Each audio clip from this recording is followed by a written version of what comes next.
So, congratulations sa inyong dalawa. Si JOYVI po, sa mga hindi ko nakakalam, siya po yung best friend po namin. Apat po kami mag-best friend talaga since high school. Kahit po hindi kami araw-araw nagkikita, hindi naman po yung sabihin na mababawasan yung friendship nyo, di ba? So, pag papanood kayo noong taon na dadaan, kahit hindi po kayo magkasama. Especially this time ng itong celebration na to. So, isa lang po yung message ko. Una-una para kay Sir Dades, Sir Marcelo. Ingatan niyo po mabuti si JOYVI. Yun lang naman po. At saka JOYVI, then kay Sir Dades, ingatan mo din siya. And always put God in the center of your relationship. And everything will follow. Thank you. Thank you. Our maid of honor. How about our best man? Good afternoon, everyone. Si Sir Marcelo po ay parang kapatid po namin, mga boys. So, ever since po, kahit na ganyan si Sir Marcelo, medyo ito lang sa bago niya ligawan si Sir Marcelo, kasi pag-break,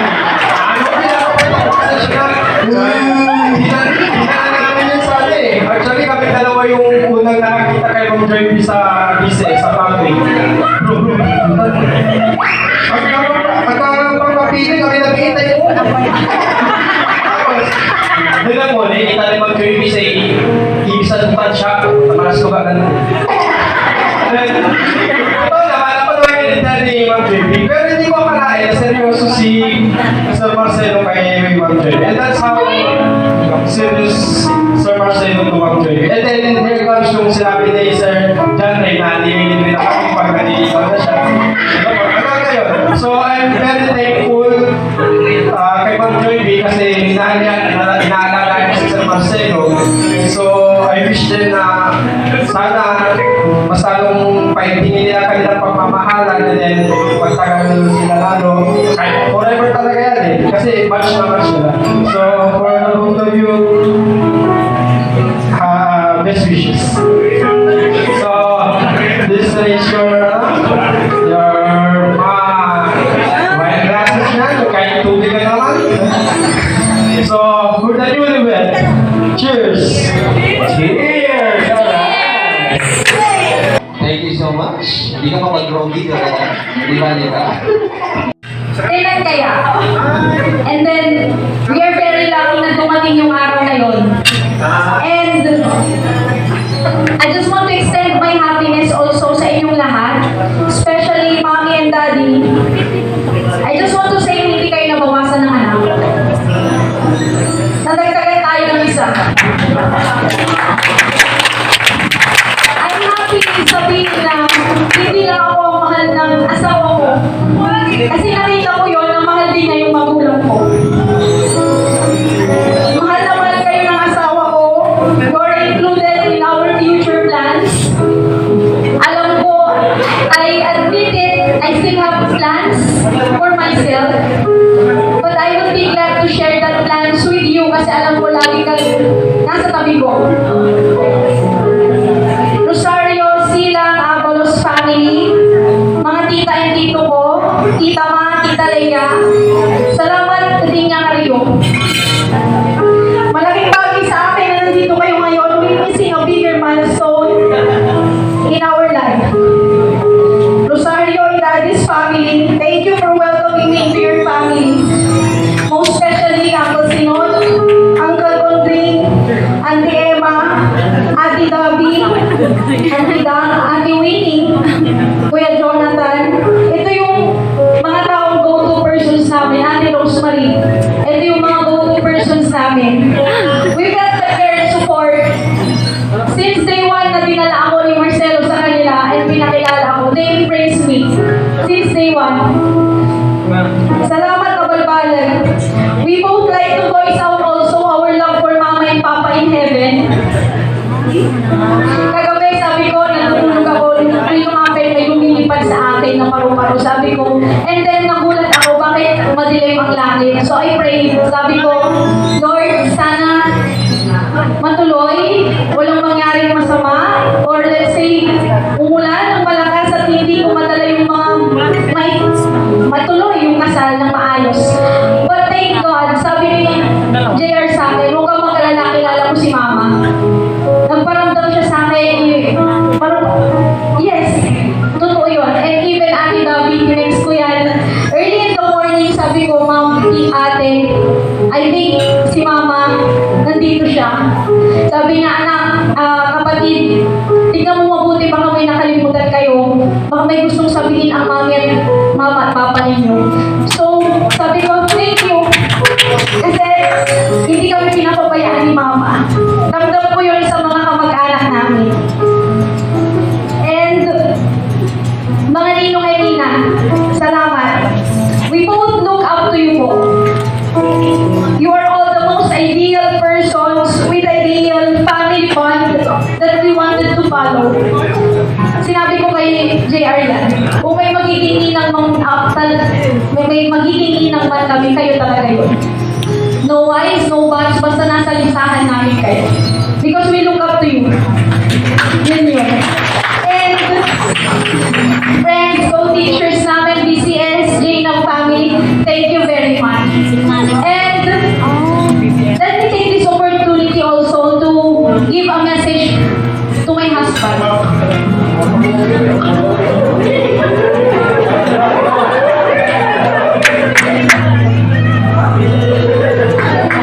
Okay. For 4 years, we've been through peaks and valleys. Alam mo yun? Hindi madali. Hindi laging masaya. Sinubok tayo kung hanggang saan ang kaya natin. God knows what we've been through. We made it though because it's Him who made us strong together. He strengthens that bond or that love that we have for each other. Siya yung nagpalakas. Yes, I still have dreams for myself. But I would be glad to share the journey of fulfilling my dreams with you. Kasi alam ko lagi kang nasa likod ko. Minsan, o madalas, nagsusumbong ka sa akin because people tell you, huwag mo nang pakawalan si Joy, maswerte ka na sa kanya. But let me confess now, in front of our family, relatives, and friends, ako po ang maswerte. Because the love you have shown me, or the love He has shown me, is beyond my childhood self could dream out. Totoo yun. Mahal na mahal kita, no buts, no whys. Pinasaya mo ang seryoso at malungkot kong pagkatao. For a very long time, it was always me before yourself, before others. It was what I want, then what you want. You go, my comfort before your comfort. Alam ko kahit anong dumating, hindi mo ko pababayaan. Many times you have proven me that. Even at my lowest point, when nobody seems to understand me, and my pain, when frustrations almost consume me, andun ka. When all I did is to cry, you've been my strength. Behind that bugoy face, palabiro attitude, kaya mo sagpangin lahat kapag ako ang sinasaktan. Thank you for standing for me when I couldn't stand for myself. My life won't be this happy without you.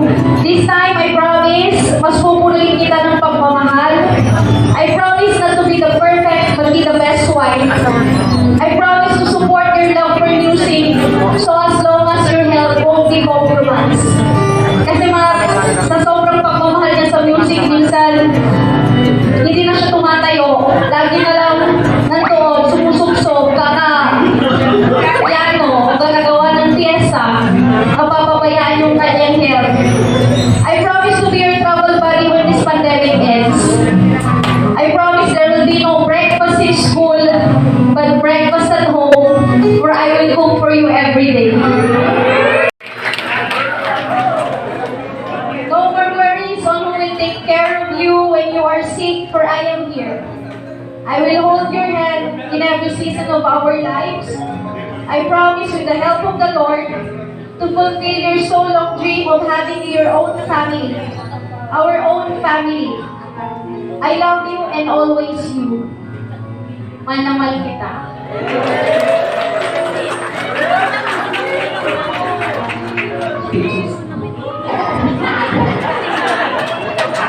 Siya ka ko pa rin ay pagkatao mo. Baru kami.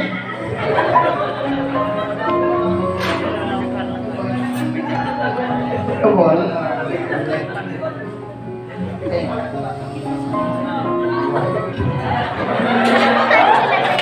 Masih agak masyado dikit kasi hindi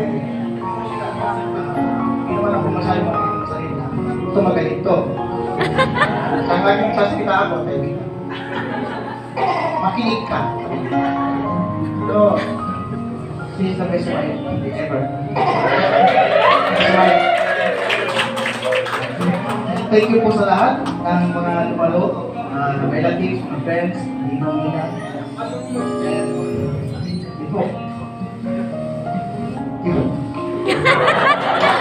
And my message to my wife. Nakapagpil pa nga, ang 12. Hindi na po pa. Ano yung plan?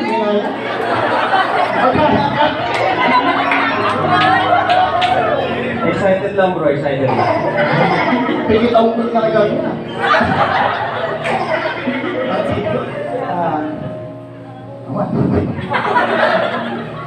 Thank you po sa mga tumulong. To my parents na nasa nakin din. Ako, nandito lang kayo. Wala, nandito siya.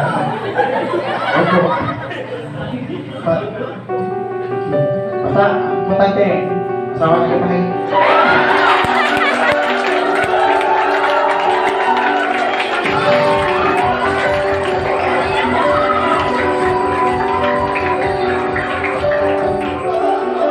Isang ka umaga. Kaya kita hanggang sa huling. Kiss, kiss. Let's have a kiss, please. Yeah. Thank you so much and tayo dito sa building na ito piling-piling sa mga exchange of words ng ating mag-asawa. At ngayon mo lang po nakita si Marcelo na speechless na speechless. Oo. Kasi alam mo sa DCS yan, kung kani-kanino yung pinikwento na masayang-masaya siya kay JOYVI. Kaya ang tawag nga namin sa kanya, liber-liber sa usapan. Yung sa okay. Well, congratulations once again, Marcelo and JOYVI. A round of applause, please. Maraming salamat and hindi lang wedding day ninyo ang ating celebrate ngayon. It's also your graduation day dahil graduate na kayo sa inyong binata at lalaro. Palawan mo natin ang bagong graduates mga kaibigan. Thank you so much. Congratulations once again, Marcelo and JOYVI! And ladies and gentlemen, maraming salamat po for having me here once again. I am John Ray Carrera Marinas of Dapat TV. Thank you so much. Enjoy the rest of the evening and God bless. Thank you.